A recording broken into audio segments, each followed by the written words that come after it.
Second, reporters after stills and TV.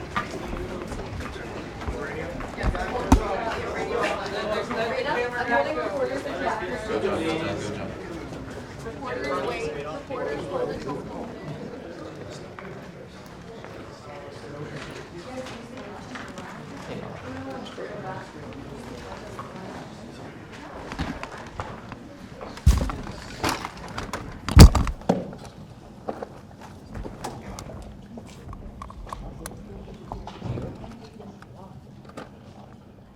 Well, thank you very much, everybody. It's great to be in this beautiful Oval Office. It never looked so nice.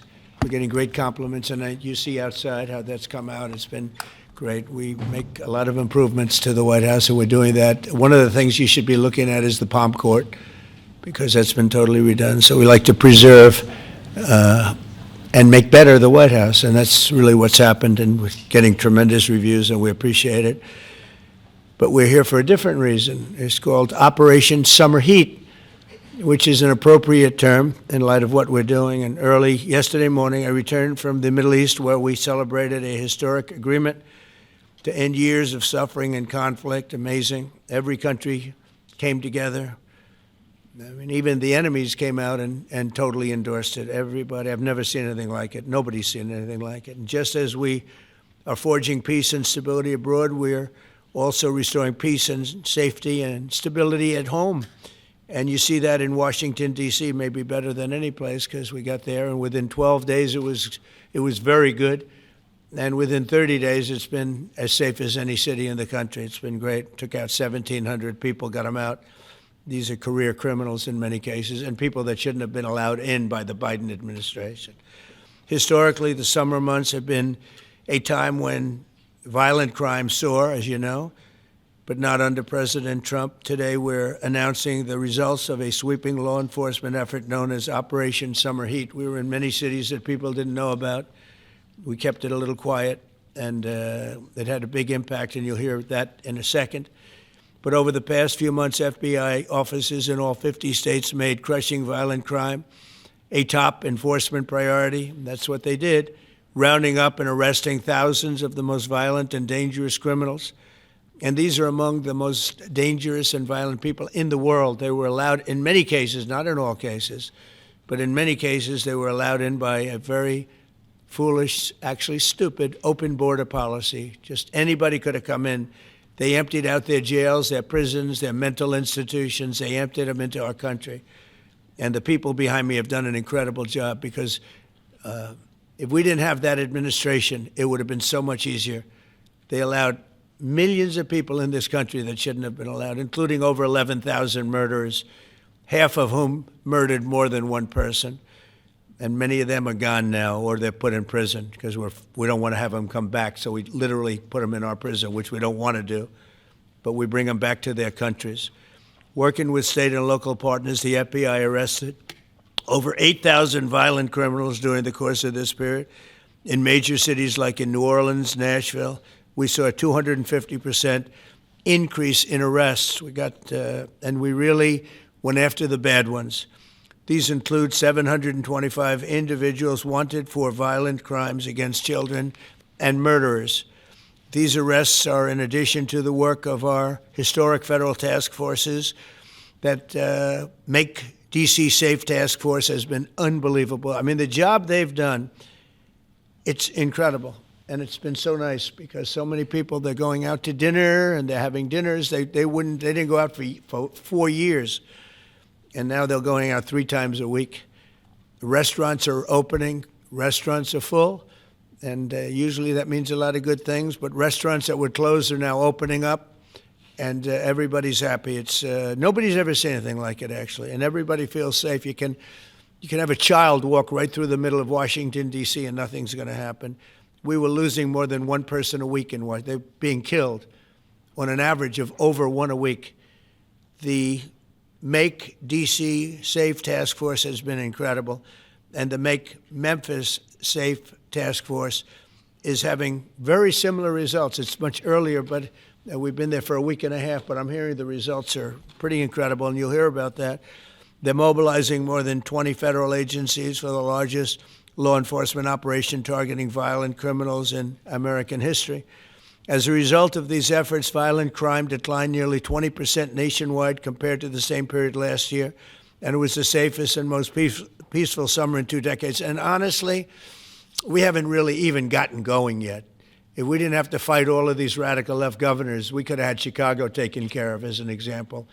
They had, in a short period of time, 4,000 murders in Chicago, and we have to listen to this man stand up and say that we're bad people. And the people of Chicago are walking around with MAGA hats. You have women, beautiful black women, walking around with MAGA hats. Please let the president in, and we don't care how he does it.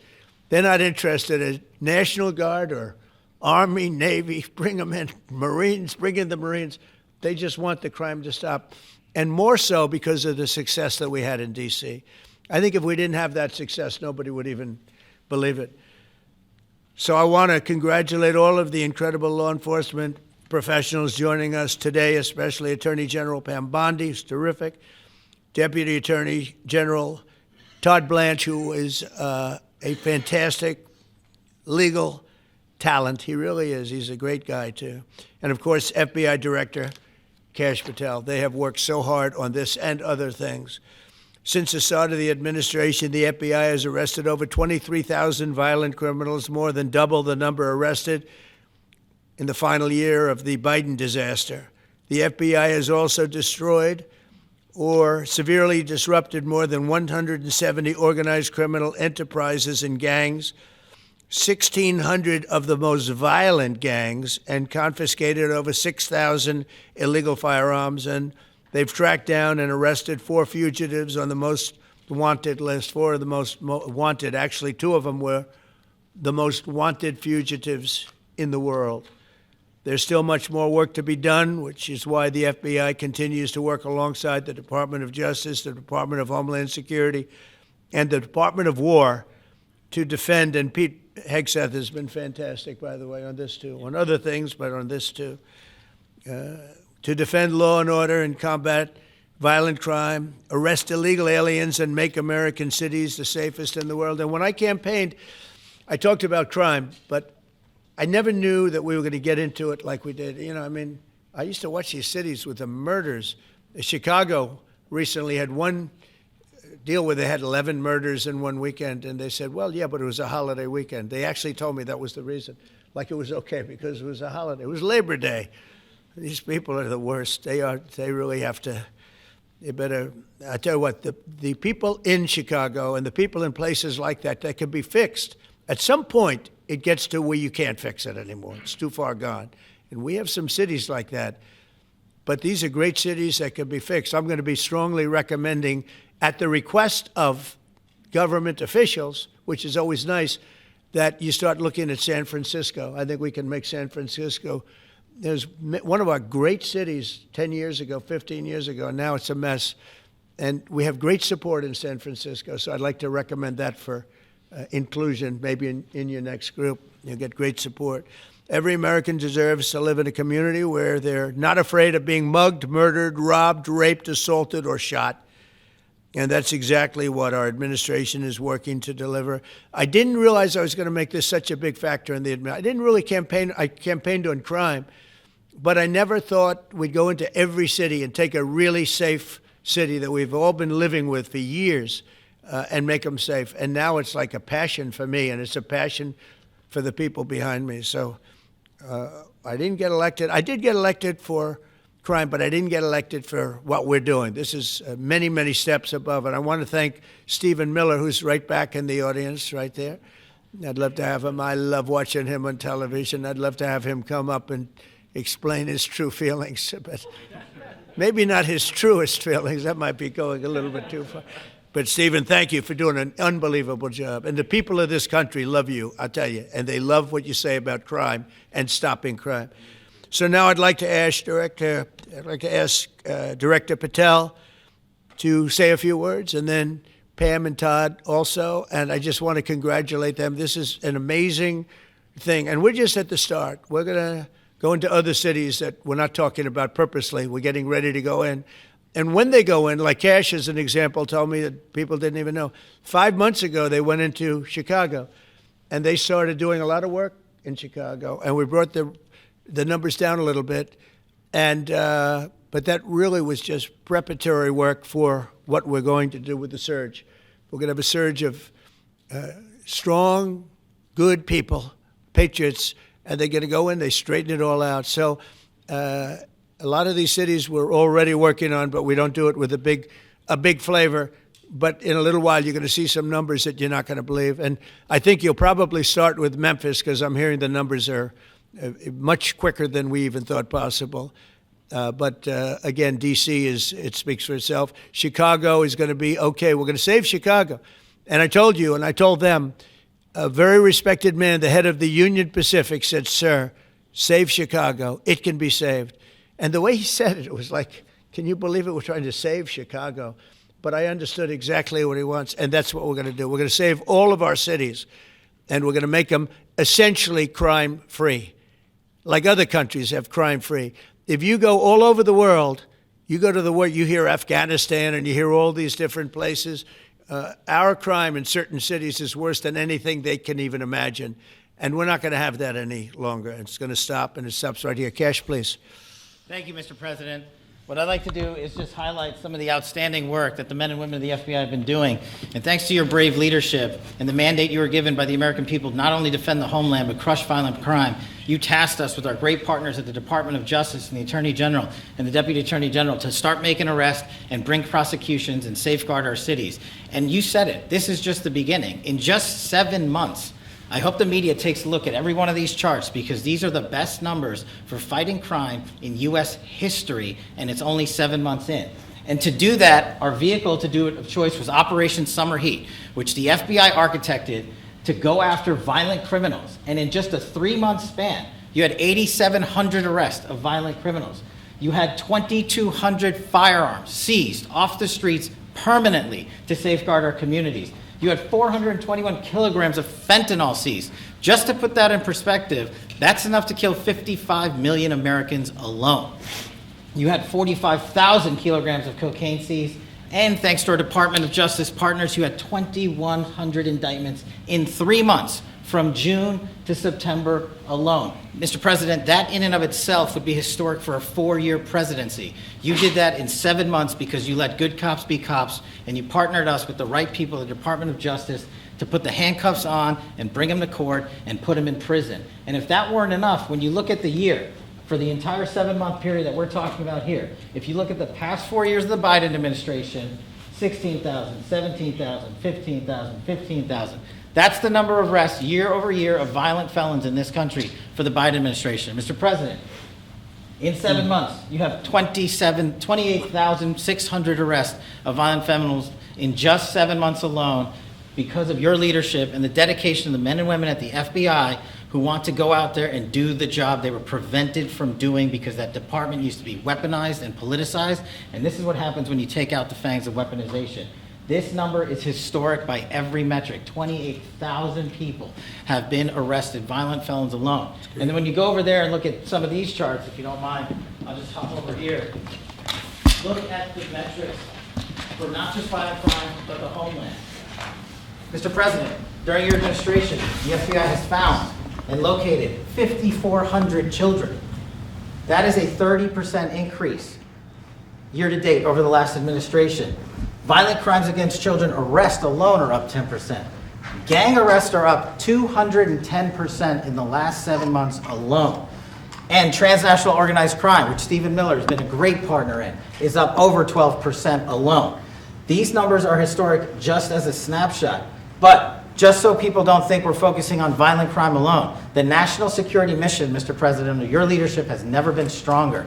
We have gone after espionage activities against our main counterparts in China, Russia, and Iran. In China alone, we've had over a 50% increase in espionage arrests alone and prosecutions.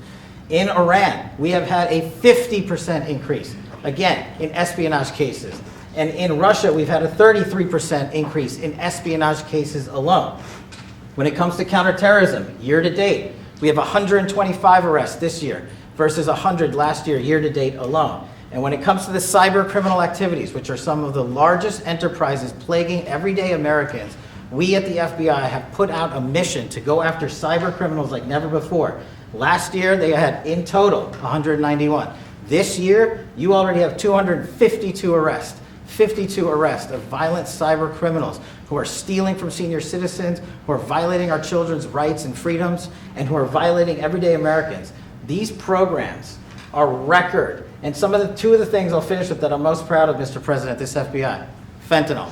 As you know, it's a scourge that is killing our youth, 100,000 plus a year. To date, the FBI has seized 1,900 kilograms of fentanyl. That's enough lethal doses to kill 127 million Americans alone, to date. And if that weren't enough, Mr. President, you said we have to go after the worst of the worst. And you empowered our Department of Justice, our Attorney General, Deputy Attorney General, and the Deputy Director at the FBI, led the charge, not just on summer heat, but he also led the charge in the FBI's 10 most wanted fugitives. These people have been on the run for years. And in 7 months, you captured not one, not two, not three, but 4 of the FBI's most top 10 fugitives. 4. And just to put that in perspective, Mr. President, the Biden administration captured 4 in all of 4 years. You're on 7, and we're going to get to 10. We're going to get to 10 of 10. This includes a lady who murdered her 6-year-old handicapped child and fled to India. We got her in 2 months. This includes a narco trafficker. This includes a sex trafficker. This includes another first-degree murderer and gangbanger. These people were on the run because of the prior administration's reckless policies that destroyed our communities, and you came in and with a mandate said, go after the worst of the worst. This is just the beginning. This is what happens when you let good cops be good cops at the FBI. Mr. President, I just want to thank you for your incredible leadership, our brave partnership with prosecutors who know how to bring cases and make sure these arrests stick. And that's what the Attorney General and the Deputy Attorney General have led the charge across this country, because arrests without prosecutions are meaningless. We are deterring criminals from doing this activity. We are preventing criminals from coming into America, and we are absolutely crushing violent crime like never before and defending this homeland, sir. And not to mention, I almost forgot this one, it took you, sir, 2 weeks to get the Abbey Gate bomber. Joe Biden had 4 years to look for him. You got him in 2 weeks, thanks to the interagency effort by the FBI and the CIA, went to Pakistan, and now 13 brave warriors who were senselessly murdered because of disastrous Afghanistan withdrawal. They have justice, their families have a peace of mind, and we're going to continue to find the others, Mr. President. On behalf of the FBI, sir, I just want to thank you. Thank you very much, Chris. Great job. Very good. Very impressive. Pam, would you like to say? President Trump, the men and women of law enforcement say 2 things to me repeatedly. First, you have taken the handcuffs off them and let them do their jobs, and you let cops be cops. That's why all this is happening. The director, the deputy director are working around the clock. All of these great men and women in the FBI, they have families at home, and they are working during a government shutdown right now. Many of them have small children. Many of them, I was talking to an agent this morning, many of them have babies at home, and they are working around the clock to not only keep our country, but our world safe. And that's what Operation Summer Heat did. Thank you, Director, and to the Deputy Director for everything you did on behalf of the Department of Justice, and you're going to continue to keep doing. And they set the stage for what we're doing in Memphis. You're going to hear a lot more about that, our joint task force next week, but they set the stage for Memphis. And last night alone in Memphis, there were almost 70 arrests, there were 12 guns seized, and there was a 70-year-old man arrested as a result of our operation in Memphis who raped a child under the age of 3. That one case makes everything we're doing worthwhile. So thank you all for being here on behalf of both of us. Thank you, President Trump. Thank you. Todd, you want to say something? Sure. Thank you, Mr. President. So this is a great day, and I think there's stats that the director talked about which are important, but I want to give 2 examples of what summer heat has done that actually will apply hopefully to everybody in this room. The first is for over 4 years during the last administration, there was a hotel in a town, the middle of a town in Alaska, that was being run as a drug den. There were over 1,000 calls to 911 over 4.5 year period. There were multiple violent crimes, drug dealers, overdoses, and murders at this one hotel, ruining a community. Summer Heat went in there. It's not only arrested all the participants that were controlling the hotel, but seized the hotel. And so that's one example of what summer heat means to everyday Americans that just want to live in peace. The second example is a large narcotics trafficking group that was selling fentanyl in the state of Washington. They were shipping fentanyl and using commercial aircraft, putting fentanyl pills and powder in suitcases, flying them from the southwest border, mostly Arizona, all the way to Washington. It had been going on for an extremely long time, and the entire organization was arrested. And I say those two examples because it's easy to look at the board and see 1,000 arrests. How much different is our communities now compared to the past 4 years? But there's actual life examples. Every one of these arrests means that our streets are safer, and that's because of the work of this administration, of President Trump and Director Patel. So I will tell you, Attorney General Bondi and I are together every day with Director Patel, figuring out ways that we can continue to do this work, and it's not going to stop. Like the Attorney General said, and like the President said, this is just the beginning, or phase one, or a start, whatever you want to say, but it will continue on. So thank you, Mr. President, and thank you very much, Director Patel. And Mr. President, just one last thank you from the men and women at the FBI. You found a way to get these individuals paid during a government shutdown, our 1811 agents. So on behalf of the FBI, it's a great debt that we owe you, sir. They're now allowed to pay for their families, so thank you. And the military. Good. That's right. Thank you. Okay, thank you very much. Any questions, please? Brian, go ahead. First of all, I know the feedback I'm getting from the American people, they want to say thank you. Law and order is not an option in this country, it's a mandate. So I know the American people, thank you for that. In terms of the guns that have been taken off the street, do you have a number of how many guns were taken away from someone that had a prior felony or a previous crime, that perhaps we can prosecute that? Because I know that wasn't the case under Joe Biden. We don't take guns off the streets of people that are allowed to have guns. So every gun that we're taking off the street is because it belongs to somebody who is not allowed to have it. Could be a felon, could be somebody who hears illegally. There's all sorts of conditions. But if there's a gun taken off the streets by the FBI, it's because the person who has it is not allowed to. It's not somebody who's lawfully allowed to have it. So every single one of those guns were taken off of people that aren't allowed to have them. And not including the FBI, all of the other agencies. ATF alone, since January 20th, has removed over 25,000 illegal guns off our streets, just since President Trump's been in office. And Mr. President, if I could follow up on that, could there be any further conversation to have national concealed carry applied to actual DC? Like if you had a driver's license in Texas and you had a permit, of course you could drive. Well, as you know, they've been talking about that for a long time. It's an interesting question. A lot of people feel strongly both ways, but we are talking about that, Brian. Thank you. Mr. President, on Venezuelan boats, I want to ask you, why not have the Coast Guard stop them, which it is empowered by law to do? You know, this way you can confirm who's on the boat and ensure that they're doing what you suspect. Because we've been doing that for 30 years, and it has been totally ineffective. They have faster boats. Some of these boats are seriously, I mean, they're world-class speedboats, but they're not faster than missiles. But we've been trying to do that for years, and so much of the drugs, 25-30%, would come in through the seas. Right now we have, I would say, none coming in through the seas. In fact, I don't know about the fishing industry. If you want to go fishing, a lot of people aren't deciding to even go fishing. We've almost totally stopped it by sea. Now we'll stop it by land. What's the next But step? it never worked. It never worked when you did it in a very politically correct manner. What's the next step in this war on cartels, and are you considering options, are you considering strikes on land? Well, I don't want to tell you exactly, but we are certainly looking at land now because we've got the sea very well under control. We've had a couple of days where there isn't a boat to be found. And that, I view that as a good thing, not a bad thing. But we had tremendous amounts coming in by boats, by very expensive boats. You know, they have a lot of money, very fast, very expensive boats that were pretty big. And the way you look at it is every boat that we knock out, we save 25,000 American lives. So every time you see a boat and you feel badly, you say, wow, that's rough. It is rough, but if you lose 3 people and save 25,000 people, these are people that are killing our population. Every boat is saving 25,000 lives, and you can see it. The boats get hit, and you see that fentanyl all over the ocean. It's like floating in bags. It's all over the place, and it's a tremendous. We're saving tremendous amounts of lives. Yeah, Mr. President, on that issue. I know you've talked about. I have a question for you, and then I also have a question for Director Patel.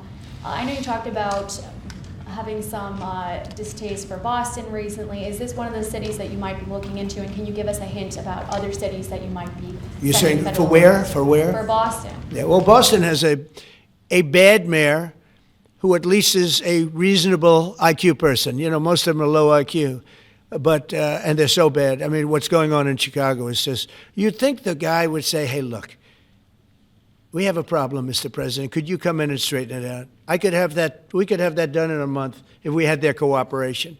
It's going to be done anyway, but we could have it done in a month. Yeah, Boston, she's got 4 areas that are, wrong. And, somebody said, would we think about taking the World Cup away from Boston if they don't straighten it out? And the answer is yes. We have the right to do that with FIFA. So if we think that LA is going to be bad, or we think that applies a little bit to the Olympics too, but we'll talk about FIFA first. FIFA is very hot. If we think there's any reason that, whether it's Boston or anywhere else, that they're not doing their job, we're going to take those World Cup games and move them someplace else. Thank you. And then Director Patel, there's been so many conspiracy theories swirling around about the assassination of Charlie Kirk. Do you have any updates for us, especially in light of all the online content that everyone's been talking about? The only thing we deal with at the FBI and the Department of Justice is facts. And we delivered at record speed a manhunt to capture Charlie Kirk's alleged assassin in 33 hours. And if you put that in perspective to Luigi Mangione with the Boston bomber, they took them 5 days and a police officer lost their life in their manhunt. We are running on absolutely every single lead, and the best thing we can do to honor my friend Charlie Kirk's life is to make sure that everyone involved is prosecuted to the full extent of the law, and that's what we're focused on, investigating the facts, not trading in conspiracy theories. Okay. Mr. President, thank you so much. Thank you. In light of China's export curbs on rare earths, do you view India as a reliable partner going forward? And are you planning to meet Prime Minister Modi in Malaysia? Are you open to talks in terms of Yeah, trade? sure. He's a friend of mine. We have a great relationship. He just said that 2 days ago, as you know. We have a great relationship. No, we were not happy with him buying oil from Russia, because that lets Russia continue on with this ridiculous war where they've lost 1.5 million people, by the way. Russia's lost 1.5 million people, soldiers mostly. This is a war that should have never started, but it's a war that Russia should have won in the first week, and they're going into the 4th year. And I want to see it stop. So I was not happy that India was buying oil. And he assured me today that they will not be buying oil from Russia. That's a big stop. Now I got to get China to do the same thing. That is relatively easy compared to what we just did over the last week in the Middle East. Middle East was 3,000 years, and we got it done. This is 3 years, and I think we'll get it done. I think that President Putin, I think he wants to get it done. We'll see. There's a great animosity between him and Zelensky. You probably have noticed, right? And I think it's hurting the process. Yeah, please. Mr. President, thank you. Curious, why did you authorize the CIA to go into Venezuela? And is there more information you can share about these strikes on the alleged Well, I can't drug do busts in that, the but Caribbean? I authorized for 2 reasons, really. Number one, they have emptied their prisons into the United States of America. They came in through the border. They came in because we had an open border policy. And as soon as I heard that, I said, a lot of these countries, they're not the only country, but they're the worst abuser. And they've allowed thousands and thousands of prisoners, mental institution, people from mental institutions, insane asylums, emptied out into the United States. We're bringing them back, but that's a really bad, and they did it at a level that probably not, many countries have done it, but not like Venezuela. They were down and dirty. And the other thing are drugs. We have a lot of drugs coming in from Venezuela. And a lot of the Venezuelan drugs come in through the sea, so you get to see that. But we're going to stop them by land also. Does the CIA have authority to take out Maduro? Oh, I don't want to answer a question like that. That's a ridiculous question for me to be given. Not really a ridiculous question, but wouldn't it be a ridiculous question for me to answer?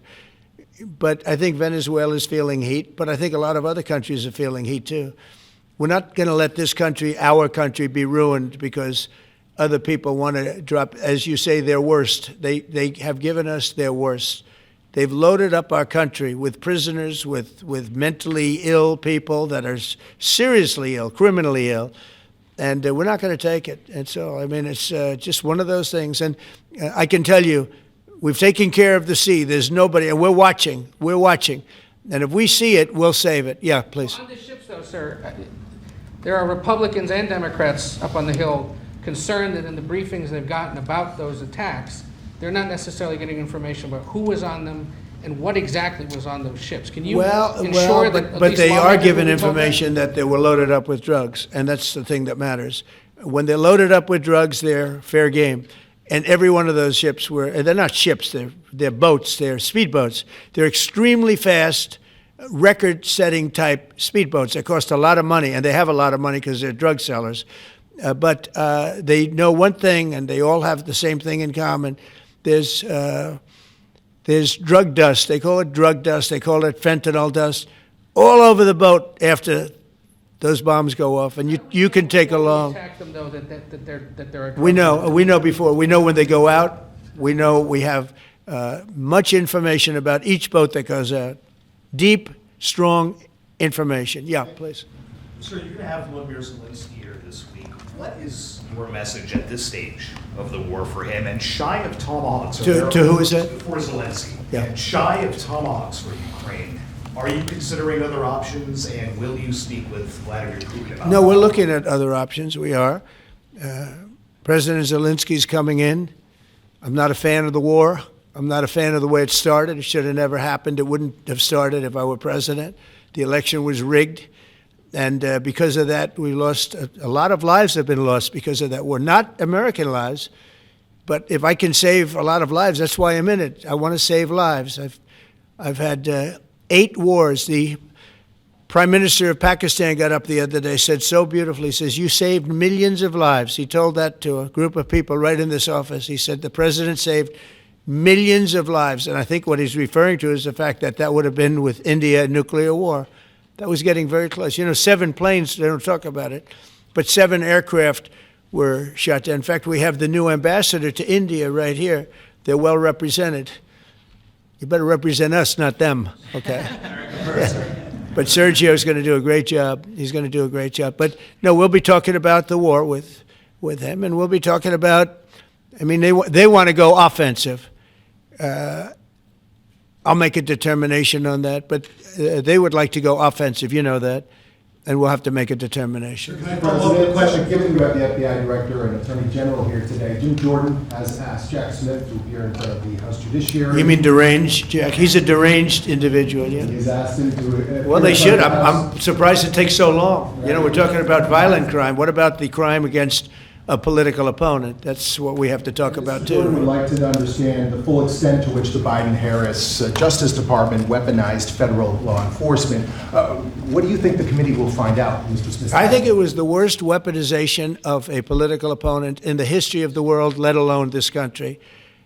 And I hope that everybody's, they're involved in it. I'm not. I'm the one that had to suffer through it and ultimately win. But what they did was criminal. Deranged Jack Smith, in my opinion, is a criminal.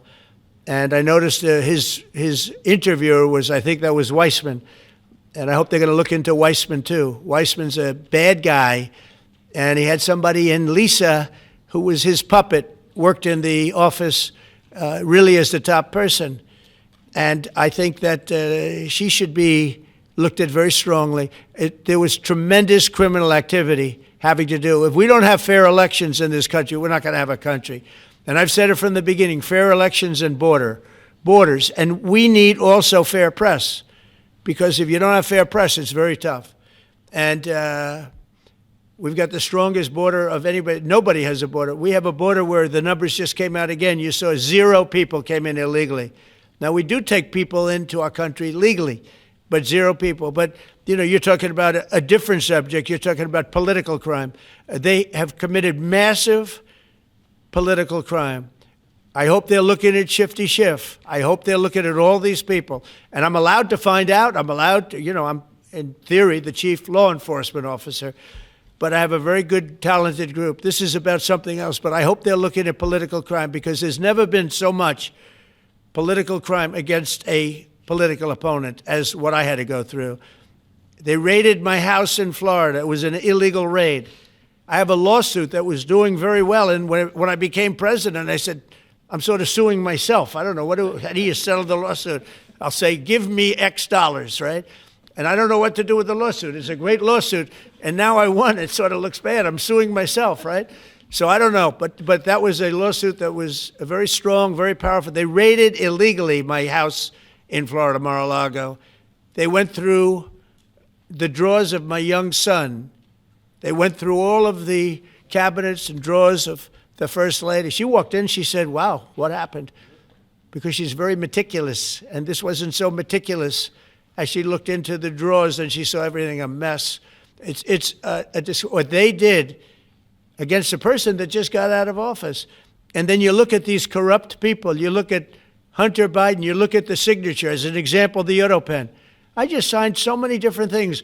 An admiral, a four-star general. I'm signing them left and right, the commissions. And by the way, I want to compliment John Thune and also Mike, our great speaker.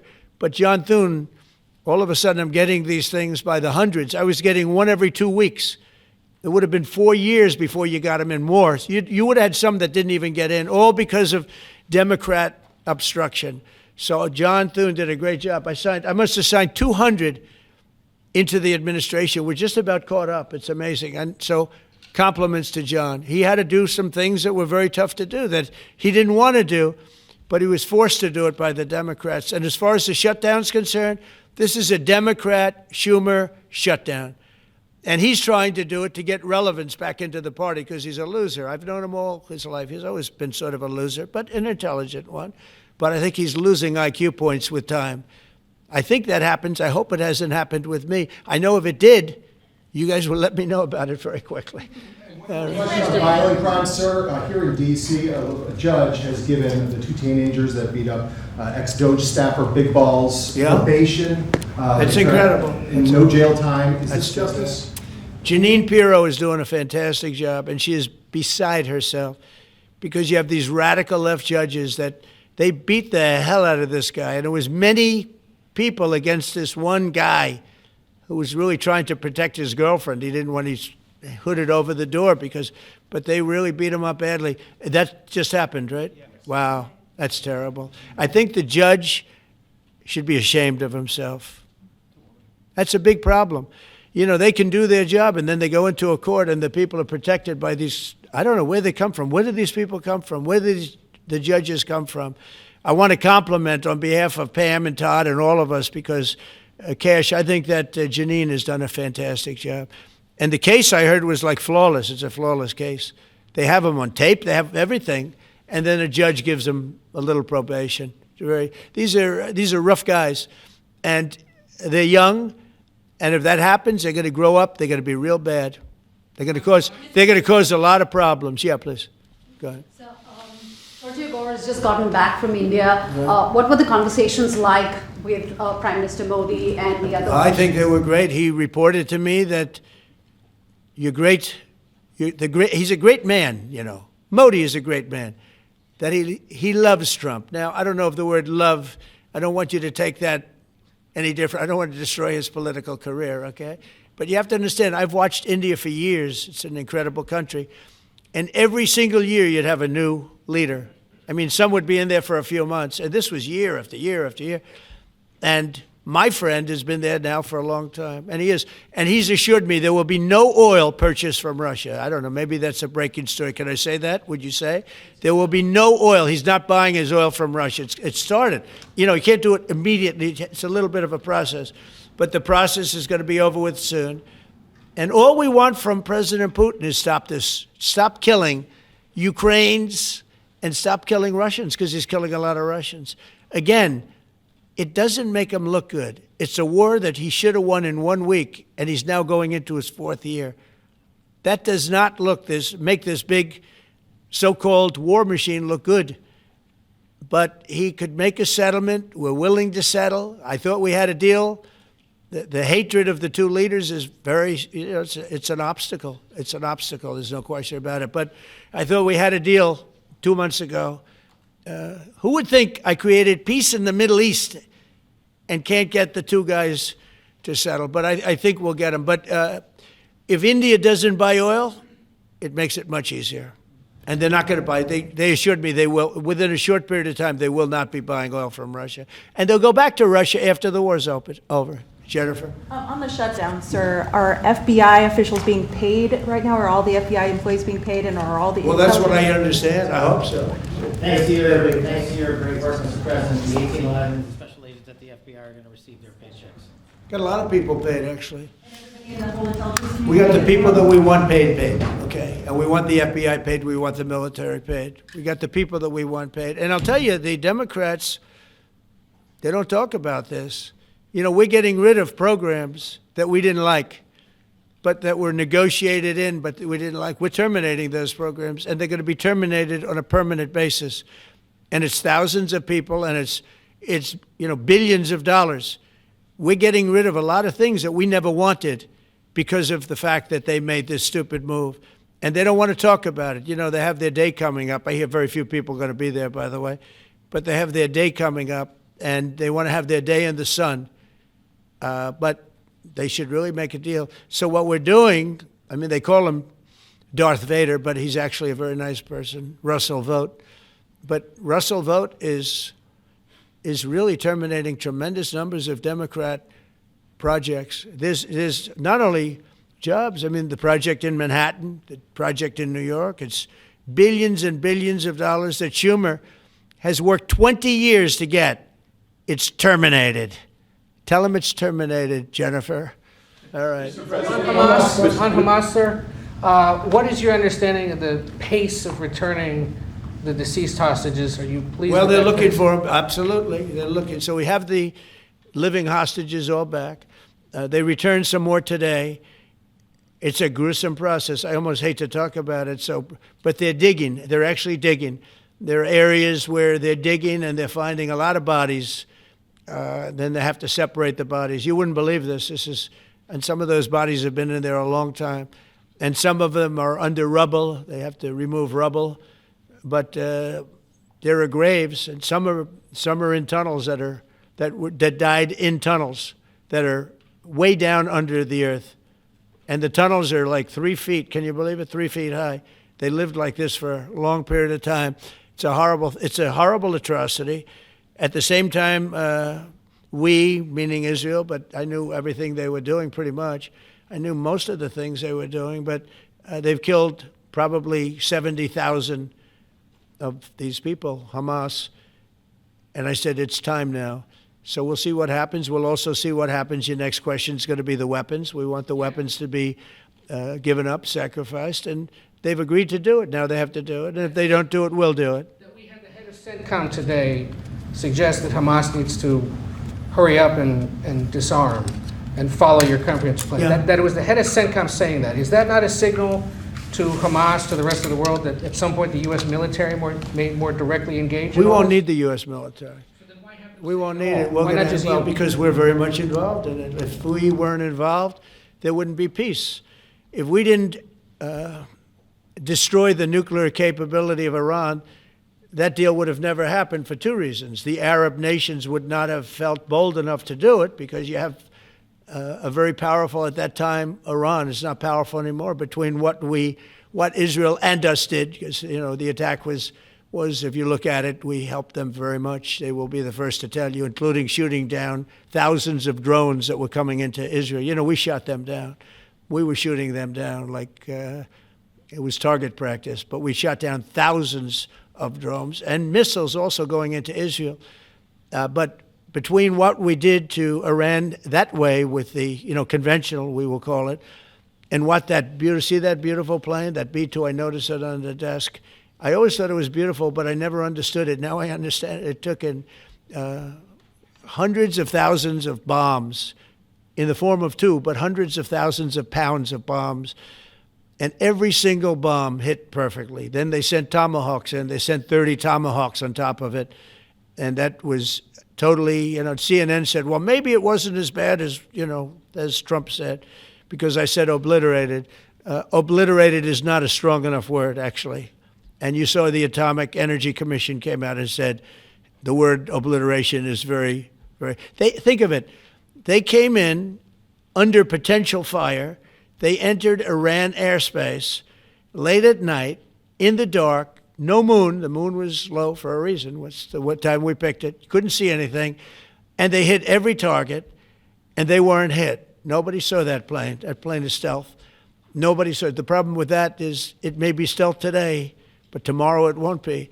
And we just ordered about 20 brand new B-2 bombers. It's unbelievable as a weapon. I know Putin, when I was riding with him in Alaska, we passed a lot of them. And he said, that really did the trick. I said, yeah, it did. It's amazing. The flying wing. But you still foresee no reason for the U.S. military to get involved in Gaza? No, I don't see that. No, I think we're going to handle it very well. We'll be helping Israel. But we have other countries that are now. You know, we signed, many countries signed. And many of those countries relatively are very strong military powers. And Hamas has no support. See, Hamas had the support of Iran. And now Iran says, don't get us involved. The last time they got them involved didn't work out too well. So they used to have the support of Iran. Today, Iran they're trying to survive. You know, when I heard the reports 2 weeks ago, Iran's looking to build a nuclear weapon, I said, don't worry about it. They got a lot of things they want to do before nuclear weapons. I said, the last thing they want to do is a nuclear weapon. It didn't work out. And if they did a nuclear weapon before they got even close, that site would be attacked and it would be wiped out. Yeah. Mr. President, you're meeting with President Xi in a few weeks. Yeah. If you can't come to an agreement or a deal at that meeting, are we in for a sustained trade war with China? Well, you're in one now. Look, we have 100% tariff. If we didn't have tariffs, we would be exposed as being a nothing. We would have no defense. You know, they've used tariffs on us, but we've never had anybody sitting in that chair that felt the need to do it. And they've allowed us to be $37 trillion in debt, et cetera, et cetera. Tariffs are a very important tool for our defense, for our national security. If we don't have tariffs, we're not going to have national security. As an example, if you look at Pakistan and Iran, I told them I was in the midst of negotiating a trade deal with Iran, and Pakistan was going to be in line. And because of tariffs, they all want to negotiate much differently. We're making a good deal. And then I heard that they're shooting at each other. And I said during one of my conversations, are you guys going to go to war? 2 nuclear powers. We are thinking about, I said, here's the deal. You go to war, I'm going to put a 200% tariff. I'm going to stop you from doing any business in the United States. I said it to both of them. Within 24 hours, the war ended. That would have been a nuclear war. And again, the Prime Minister of Pakistan, who was here 2 weeks ago, said that man saved many millions of lives in front of a whole group of people because he thought it was going to be war. But when it came to war or having to pay massive tariffs, the tariffs overrode. That's why it's so important. Not only the money, we're taking in trillions of dollars, not only the money, the power to keep peace, the power to be used for good is enormous. But a lot of people didn't understand tariffs. It's also made us very rich. We have a big case coming up in the Supreme Court, and I will tell you, that's one of the most important cases in the history of our country.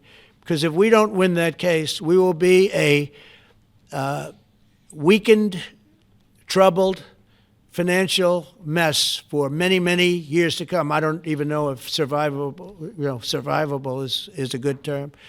And if we do, we're going to be the most powerful economic country in the world. And all we're doing is using them as a defense against what took place for many years. China would charge us tariffs. It was incredible, but we weren't allowed to charge. And we're allowed to do whatever we want. We just had presidents that didn't want to do it for whatever reason.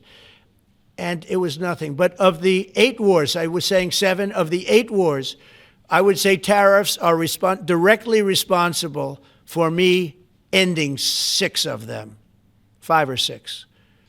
Without the tariffs, you have wars raging all over the world. With the tariffs, other than Russia, we have no wars out there. And we've made a lot of good friends, too. Tariffs are so important to our national security. If we don't have tariffs, we don't have national security. Our country would suffer a level that, because they're used so strongly on us. As an example, the European Union. They won't take our cars. They won't take our agriculture. They won't take anything, but they send their cars in, Mercedes, BMW, Volkswagen, by the millions. We don't send any cars. They don't take them. They were tariffing us out. Agricultural products, they don't take our agriculture. They want their farmers to do it. I understand that. But it was very unfair, and they were tariffing our product. They're keeping out by using tariffs. And we didn't use them, but I used them. And now we made one of the great deals with your $650 billion they pay us. And we've evened it out. It's really a good thing to see. And you have to understand, they've all signed. Japan, South Korea. I mean, South Korea, $350 billion up front. Japan, $650 billion. And they've all agreed to it. They're all happy. But before, it was a total ripoff. And if we don't have the use of tariffs, we have no national security. This country will have no financial security, will not have national security. And the people that brought the lawsuit are people that are aligned with foreign nations that are now being treated fairly as opposed to just ripping us off and ripping us asunder. So, but if we are not allowed to use what other people use against us, there's no defense.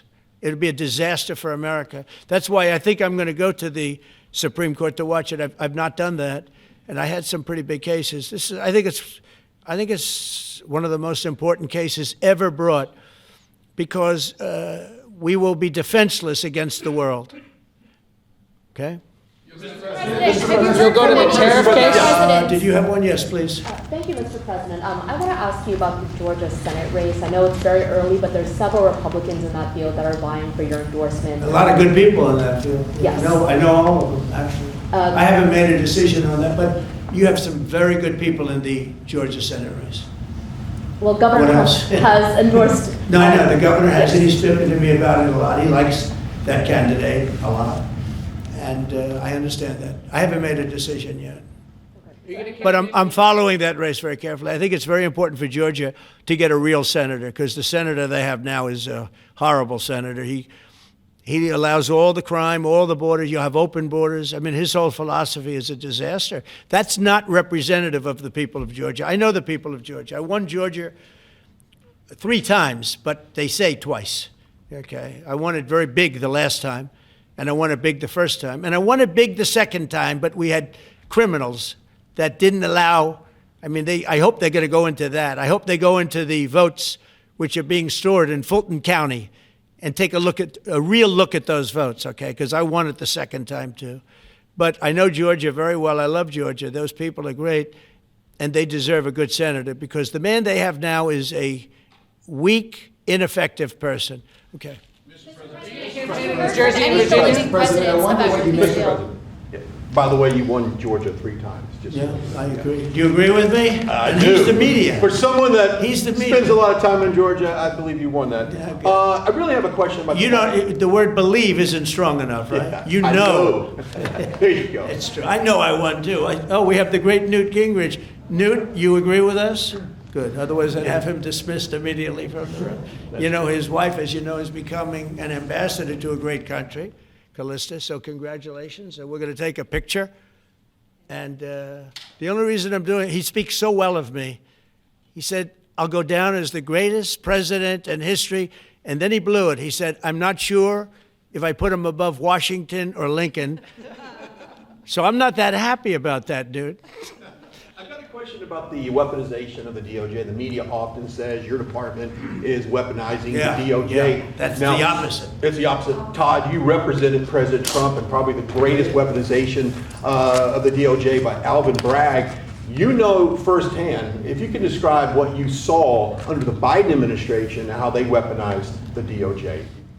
Well, I mean, I think it's hard to describe what happened those last 4 years against President Trump. Alvin Bragg, a local prosecutor, his office staffed by somebody from DOJ. Jack Smith, picked as a special counsel, staffs his entire office with DOJ prosecutors. And then there are countless things that happened, all in writing, most of them on the docket, that require no explanation except a complete abomination of the place that the Attorney General and I run now, and Director Patel. So when people talk about this department weaponizing, it's embarrassing.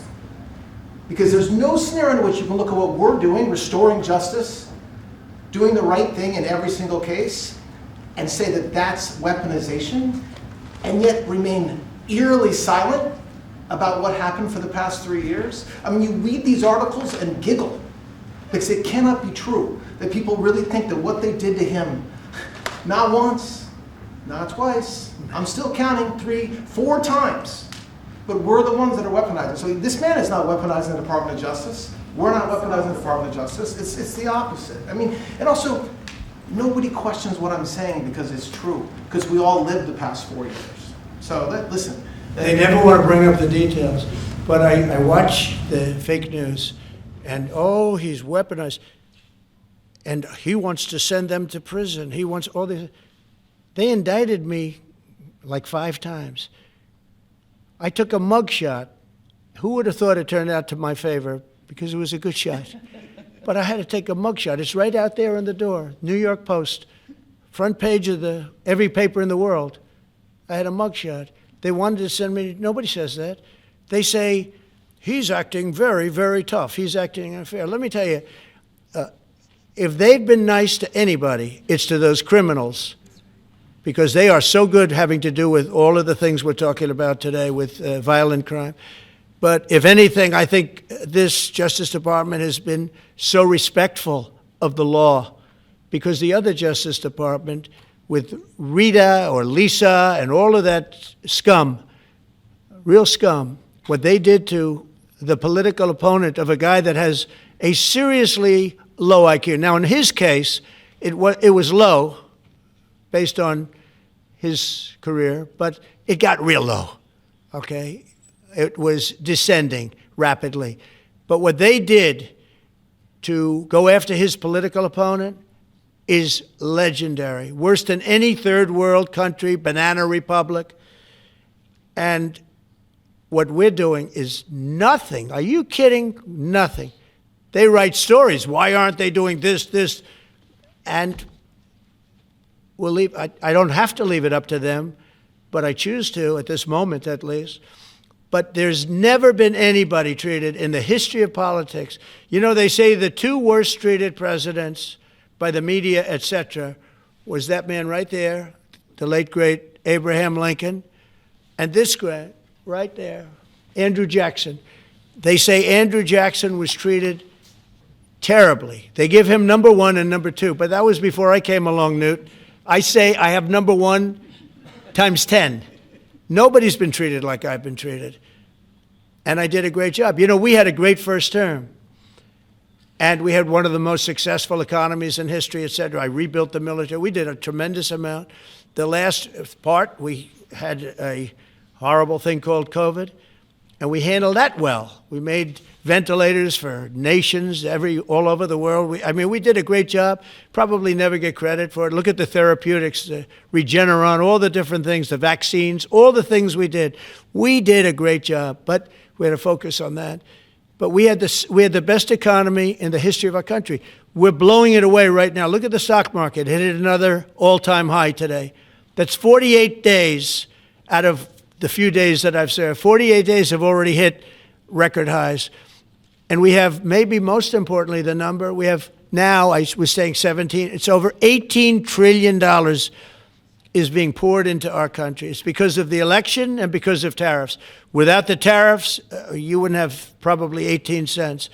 It's because of the tariffs, because there are no tariffs if they build in our country. And they understand that. So we have medical companies coming over. We have the AI. We're dominating China in AI. Everybody said that's impossible. We're dominating. I'm letting these massive plants build their own electric generating plants. They're becoming utilities in addition to everything. Maybe they'll make more money with that, who knows? But they're building their own electric because we have an old grid. You wouldn't be able to do that. And we're dominating China. We're dominating with AI, which seems to be the new big thing. That's the new internet. That's the new whatever. So we're very happy with the job we're doing. I'm very happy with the job they're doing. But when you tell me about attacking a political opponent, there's never been, and I'm a legitimate opponent. I watch my son. He's got the #1 best-selling book now. My son, Eric, he's a wonderful kid. That guy spent so much time with subpoenas. He got more subpoenas than anybody in the history of our country. Think of it. And he's an innocent, good boy. He's a good kid. He's always been a good kid. All of my children are good. They went through hell. My children went through federal grand juries on a hoax.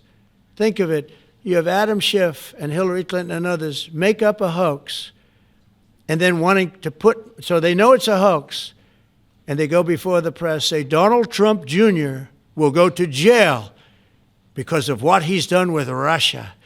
I'll never forget, I get a call from my son Don, and he said, Dad, I'm being accused of something with Russia. I don't know anything about Russia. He didn't know anything about, think of it, how bad they are. They say he'll go to prison for the rest of his life. He knew nothing about it.